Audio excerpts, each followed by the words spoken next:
All right, let's get to this. My next guest is hitting the ground running as President Trump's new Secretary of Energy. His top priority, expanding domestic production. Here to talk about it is Energy Secretary Chris Wright, a fellow Coloradan, and great to have you here. Congratulations. One of the things I want to put up here is your day one priorities. I'm going to put up here for everyone to see. You want to especially do the LNG export issue. Advanced energy addition, not subtraction. The grid reliability is a big issue, and permitting, all of these things. How much do you think you can get done super quickly to have an impact for the American consumer? I think a lot, Dana. It is an exciting time, and this president ran on a mandate to unleash American energy. Not only is that lower cost for Americans, but it brings more opportunities to America, new jobs for America, new entrepreneurial possibilities for Americans. So look, we've got a deep hole. We've gone the wrong direction for 4 years. So things won't happen overnight, but I think we're going to see tremendous progress in the coming months and in the coming years. Secretary Doug Burgum over at Interior, and I don't think people always understand how much oil and gas matters to the Department of Interior. I know that you two will work very closely together. He revoked Biden-era actions right away, allowing more acres in the federal waters to be explored, also in ANWR up in Alaska, and at the National Petroleum Reserve, trying to figure out a way to do more there. Can you match that?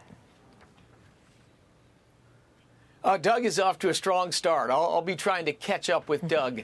But look, Doug was governor of North Dakota, and that's where the shale revolution moved from natural gas to oil, just absolutely transformed the state of North Dakota. Our goal is together to transform the living quality of life and affordability of life in the United States. But I think we'll see some exciting things happening in the coming years, and in fact, in the coming weeks. Okay, because price of energy surged under President Biden. We can show everybody here. Overall, it was up 33%, and fuel oil up 47%, gasoline up 34%, electricity up 30%. President Trump was elected to help bring down prices. What can we expect here? Well, look, electricity prices may be the most alarming. Those are rising fast over the last 4 years with almost no growth in demand for electricity. And now we've got AI, a whole new industry starting in the United States that's growing the demand for electricity. That's on a dangerous trajectory. But I think with this president and this administration, we're going to grow our capacity to produce electricity, to distribute electricity, and first of all, stop the price rises. And then with continued effort, hopefully start to reverse prices and bring them the other direction. Listen to President Biden. This is back in November of 2023. You know, I've seen firsthand what the reports make clear, the devastating toll of climate change and its existential threat to all of us, and is the ultimate threat to humanity. I did a lot of work before I was the White House press secretary, working with reporters for a Republican administration where every day you were called an enemy of the people because of your position on fossil fuels. I think that you are probably going to get the same kind of treatment from that kind of media. How do you respond on climate change? Oh, I'd love to have that dialogue, and I've been having that dialogue for 20 years. Climate change is a real thing, but it's not at all what it's represented to be. It's nowhere near the world's biggest problem. It's a slow-moving problem that the only solution is new and better energy technology. But treating it as a political football, spending trillions of dollars on less effective energy, that just makes energy more expensive, makes people's lives harder, and displaces jobs to other countries, other states. That's the wrong way to approach this challenge. This president gets it. This president is bringing common sense back to Washington.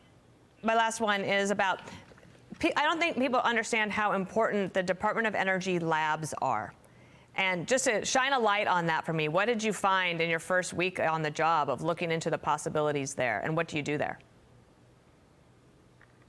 We have 17 simply tremendous national labs in the United States. They are the scientific envy of the world.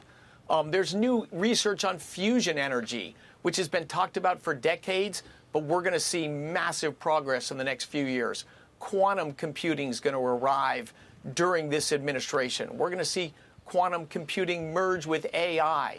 We're going to see tremendous progress, and a lot of it, Dana, to your point, driven by what comes out of the United States as national labs. I'm proud to be on that team. Well, I hope you'll come back and visit us often on America's Newsroom. We love the topic. Thank you.